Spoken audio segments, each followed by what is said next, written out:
go. Yeah, thank you.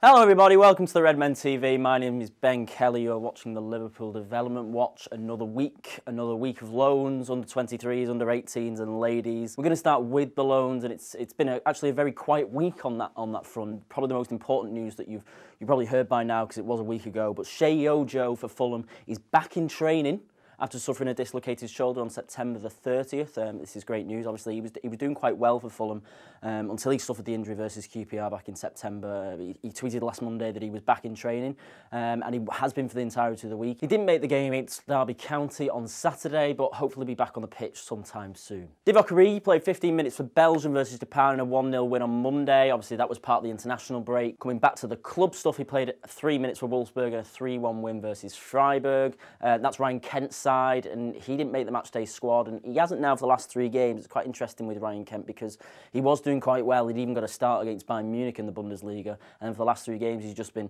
completely dropped from the matchday squad. So hopefully we see a little bit more involvement for him over the next few weeks. Naby Keita played 55 minutes for RB Leipzig in a 2-2 draw against Bayer Leverkusen. It's actually rare that he completes 90 minutes these days. He's only completed 90 minutes once in the last 6 games for Leipzig, but like us, like Liverpool, they're playing 2 games a week a lot at the moment. Obviously, they're still in the Champions League.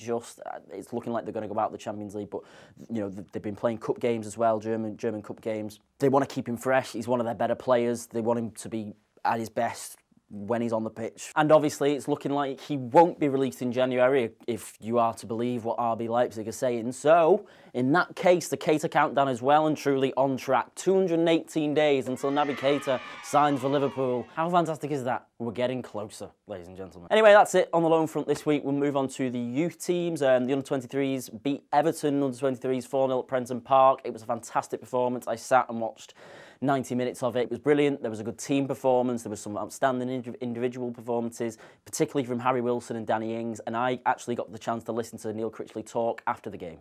The all-round performance was excellent. You know, right from the first whistle, right until the last minute. I thought we were very deserving victors. I thought. I mean, there was plenty of good players on display. You suggested to us on Thursday when we were chatting, but what your side had was real clinical finishing and real quality at the top end of the pitch. Yeah, we have. You know, look at Ryan, Danny, Harry. They're all goal scorers, and they're all good players, very good players. And when you've got Matty Virtue running forward, Herbie Kane running forward as well, then they can cause real problems. And I thought, you know, we scored 4, and we had arguably 1 or 2 penalties we might have gotten, a couple of other chances. So, you know, can't be greedy, but it was also nice to keep a clean sheet as well. I thought we defended. I think we had 1 chance first half and 1 chance second half. But other than that, I thought we defended well as well as a team. Yeah, Camille didn't really have much to do, did he? No, not really. No, Boy obviously missed a free header, didn't he, second half when he headed it wide, and I think there was a chance first half when we got a good block on. Corey got the block in. Yeah, it was a terrific block, and when he shot.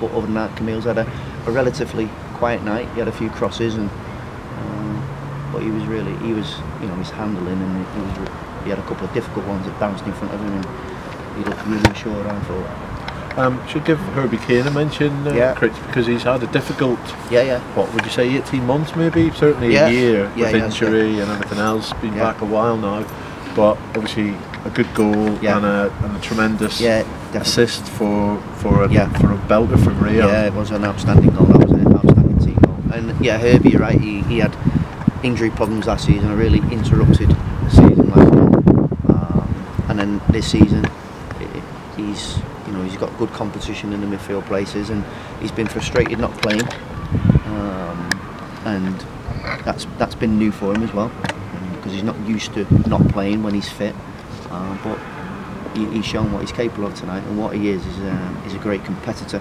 and he's got a belief in himself, and you know, in these big games he doesn't go missing. Nice for Ryan to back up and running with the goal. I mean, any goal would be nice, but that one was something else, wasn't it? It was worth being here for that goal tonight. You know, we're all freezing cold, and that warmed us up a little bit. I thought it was a great team goal from back to front, and a terrific ball to him, and a great first-time volley. It was an outstanding goal, wasn't it? He's still managing with World Cup workload. He's still managing that in terms of bringing him back. Yeah, and you know, we've got a game. You know, we've got an important under-19 Champions Youth League game on Tuesday, which he's obviously eligible for. So yeah, we just have to tread carefully with him a little bit, because I don't think he's out of danger in terms of injury. You always have to be careful when you've had such an extensive workload in a short period of time. But I thought his all-round contribution with Danny next to him and Harry, and you know, the whole team, they were terrific tonight. How much do you think he can learn from playing alongside someone like that? Danny's brilliant for the other lads, he really is, because you just pass information on to Danny and he'll pass it on to the lads for you. He's like a coach on the pitch. He's got you know, you forget Danny's only 25 himself, you know, he's got plenty of years left on him. But he's very mature for his age, and I think his all-round performances get better all the time. I know he's not scored tonight, but his general play, and he's looking fitter, he's looking more confident about himself. So delighted with Danny and Flannel. You know, you look at Flannel there. Danny's chasing back here in the last minute and helping out with the team. He's gone out for a throw-in, and Flannel's talking, and you know, he's a great influence in the dressing room. They're both top people and top professionals. Can I just check any reason why Ben Woodburn was not part of your squad and the first team squad today? No, I honestly don't know. I don't know what that reason is. Hopefully we get him for Tuesday first. So. He's waiting for the hot weather. Maybe. Yeah, I think we all are. Wise boy. Yeah. Yeah, so goals from Herbie Kane, Corey Whelan, Ryan Brewster and Jan Danda all secured the 3 points over Everton. They've gone 5 points clear at the top of Premier League 2. They possibly could have had a couple more. You know, they should have had a couple of penalties, in my opinion. There were some tremendous goals, particularly Ryan Brewster's goal, which was the third. Fantastic team build-up play, and then a crossfield ball from Herbie Kane. And it was kind of like the Robin van Persie goals from a couple of years back. I know it was for Man United, but you know, the one where it kind of comes over and he side foots it into the opposite corner. It was such a good finish. Ryan Brewster is looking better and better every week. That was his first goal since coming back for the Under-17s World Cup. Actually, Paul did an interview with Neil Critchley last week at Melwood. It's on the YouTube channel now. We talked a lot about Ryan Brewster and how obviously the under-18s and the under-23s are very much there to set the right challenge for young players at the moment. And even though Ryan Brewster is eligible to play for the under-18s under Steven Gerrard, the club and Neil Critchley and Steven Gerrard all feel that Ryan Brewster's level at the moment is the under-23s, even though he's only 17. And that shows when he's on the pitch. He doesn't look out of place, he's not being bullied off the ball, and he's putting away tremendous finishes like he did on Saturday. It was just an outstanding finish. Harry Wilson got 2 assists, and it's great to see him contributing to the team, not only with goals for himself, but with goals for others. The first setup, which was for Herbie Kane, he does quite a bit of good work inside the 18-yard box and squares it back across. It's poor defending really from Everton, but it's a good finish nonetheless. The second one was a good corner. Nothing much you can say from a corner. Floats in, Corey Whelan, goal, 2-0. There was 2 in 2 minutes and we were 2-0 up at the break. This week's Youth Player Fact File is on Herbie Kane. He got the first goal against Everton on Saturday. He's a central midfielder who's described as lively and capable of scoring spectacular goals by LiverpoolFC.com. He's from Bristol. He's been at the academy since the age of 15. I've been impressed with what I've seen with him so far this season. He's got 3 goals in total this season for the under-23 side in 6 appearances. He's also featured for Steven 18's. He's also featured for Steven Gerrard's 18 a handful of time, mainly in the UEFA. He's also featured for Steven Gerrard's under-18s a handful of times, mainly in the UEFA Youth League. He scored twice. The under-23's next game is away at Chelsea next Saturday at 2 PM, just a few hours before the first team play Chelsea at home. I think it's going to be on LFC TV, so if you've got nothing to be doing on Saturday afternoon, do check out that game.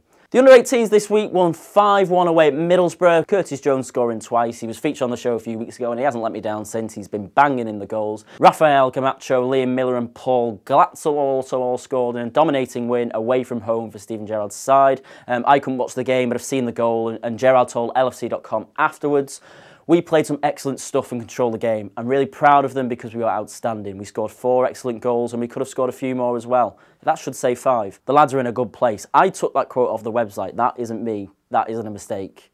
That says 4 on the website and they won 5-1. Next for them, like the first team, is Sevilla away in European competition. They're pretty much through in their group in the UEFA Youth League, and another win here will guarantee it, and we may even see Herbie Kane. Woohoo! Finally, the Liverpool ladies beat Aston Villa 5-1 at home on Wednesday. Caroline Weir was among the goals. Up next for them is Sunderland ladies at home on the Saturday the 2nd of December, so a couple of weeks wait for the ladies. And that is it, ladies and gentlemen, for this week. Thank you very much for watching. This has been the Development Watch. I've been Ben Kelly. Follow me on Twitter at bkelly776. Subscribe to the channel, like the video, leave a comment, and I will see you next week. Bye-bye.